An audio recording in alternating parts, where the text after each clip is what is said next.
Κάτω από το παραθύρο σου κάθε μεσημέρι περιμένω να φάνεις λιγάκι να σε δω. Το πήρα αποφάση αυτό το καλοκαίρι, θα βρω τον τρόπο να σου πω το σ' αγαπώ.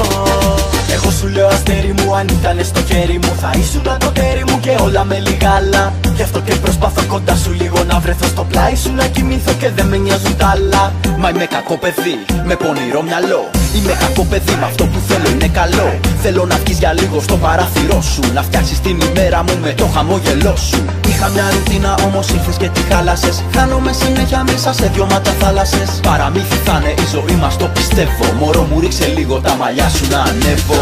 Κάτω από το παραθύρο σου κάθε μεσημέρι περιμένω να φάνεις λιγάκι να σε δω.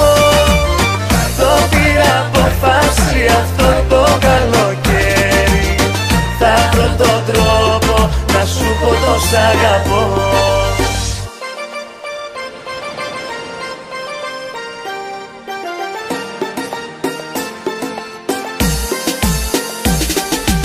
Ευκαιρία θέλουμε και θα τα καταφέρουμε. Εγώ και εσύ το ξέρουμε πως είμαστε φτιαγμένοι. Ο ένας για τον άλλο κι είναι όνειρο μεγάλο. Στη ζωή μου να σε βάλω εγώ και εσύ ερωτευμένοι.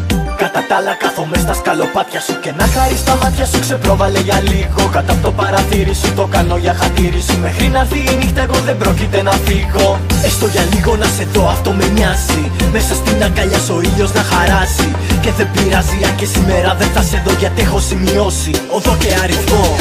Κάτω από το παραθύρο σου κάθε μεσημέρι περιμένω να φάνεις λιγάκι να σε δω. Το πήρα αποφάση αυτό το καλοκαίρι, θα βρω τον τρόπο να σου πω το σ' αγαπώ. Κι άμα δεν φανείς μωρό μου ως το μεσημέρι, ως το βράδυ θα με στα σκαλιά σου να σε δω. Το πήρα αποφάση αυτό το καλοκαίρι, θα βρω τον τρόπο να σου πω το σ' αγαπώ. Κάτω από το παραθύρο σου κάθε μεσημέρι περιμένω να φάνεις λιγάκι να σε δω. Το πήρα αποφάση αυτό το καλοκαίρι, θα βρω τον τρόπο να σου πω το σ' αγαπώ. Κάτω από το παραθύρο σου κάθε μεσημέρι περιμένω να φάνεις λιγάκι να σε δω. Το πήρα αποφάση αυτό το καλοκαίρι, θα βρω τον τρόπο να σου πω το σ' αγαπώ.